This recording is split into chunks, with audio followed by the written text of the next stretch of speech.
رابطه الانديه المحترفه نزلت الاستفتاء الجميل بتاعها على طول علشان احسن جناح يمين في الدوري المصري. نزلت مين طبعا بقى؟ زي ما احنا قلنا قبل كده ان هي بعدت لعيبه النادي الاهلي عشان خاطر مش عايزه ال 11 لاعب يبقوا من الاهلي، فقال لك ايه، كفايه يبقى نص تشكيله اهلي او تلتينها اهلي وتلت يبقى مشكل من كل الفرق. فقلنا مش مشكله ورضينا، يعني رضينا بالهم والهم ما رضوش بينا. اعلنت مين بقى؟ استبعدت لعيبه الاهلي من الجناح اليمين طبعا، وانت عندك كاو متالق وحسين الشحات موجود ممكن يتحط في الجناح اليمين، ولكن مش مشكله. اعلنت عن زيزو وكابو، رفيق كابو، والفرص الشقية ومصطفى فتحي وجريندو جناح النادي المصري. خلاص بقى يا جماعه، يعني شعبيه الزمالك هتكتسح الاستفتاء، والف مبروك يا عم زيزو، واهو اتحط في الفريق وكده، ويلا بالتوفيق. ما فيش حد جماهيري غير المصري وشعبيته استحاله توصله لشعبيه نادي الزمالك يعني. بس فنمت وقمت وخلاص بقى ايه زيزو كسب بقى، فهنشوف بقى مستني الجناح الشمال عشان اشوفوا هينزلوا مين اللعيبه من الاهلي. وتاتي الريحه بما تشتهي. جمهور الاهلي ما سابش حاجه، ياكل الاخضر واليابس. يا جمهور الاهلي ارحموا من في الارض يرحمكم من في السماء. بياكل حرفيا الاخضر واليابس. انت ما نزلتليش حد من الاهلي، طب ما فيش حد من الزمالك، وده خلنا في عند بقى بين جمهور النادي الاهلي وجمهور النادي الزمالك في رفيق كابو واحمد سيد زيزو. سجال بقى في الاستفتاء رايح جاي رايح جاي رايح جاي لحد انتهى الاستفتاء من ساعه زمن او من ساعتين بالظبط بفوز رفيق كابو على احمد سيد زيزو. رفيق كابو 53% وزيزو 45% او 48%، فرق 5% بينهم. ايه يا جماعه في ايه؟ هو جمهور الزمالك فين؟ لا بجد والله حرفيا هو جمهور الزمالك فين؟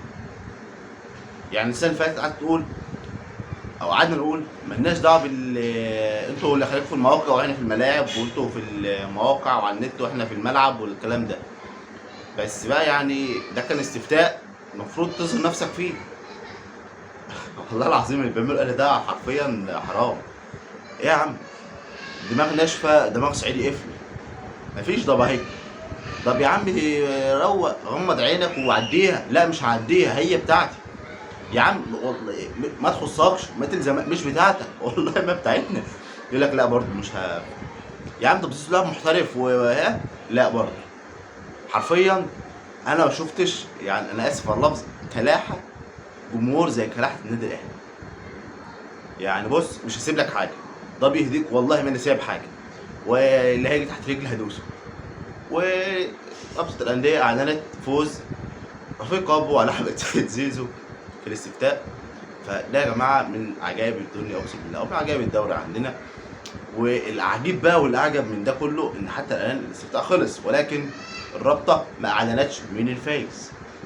فنتقابل ان شاء الله على بالليل كده تكون الرابطه اعلنت الفايز وهو احمد سيد زيزو. تقول ازاي؟ هقول لك مالناش دعوه. تقول لي ازاي؟ اقول لك مالناش دعوه.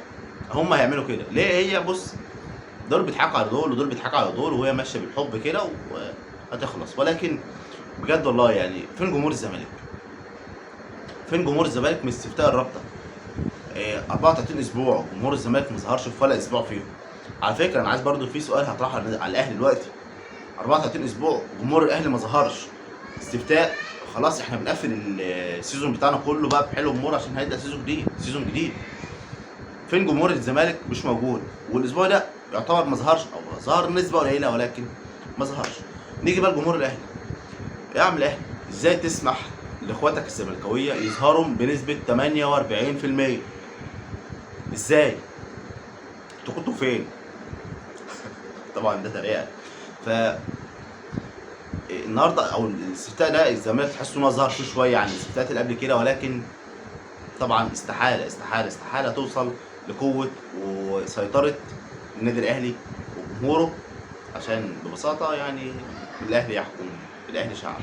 شكرا جزيلا لحضراتكم على طول المتابعه، ونتقابل في حلقه جديده مع احمد ايهاب.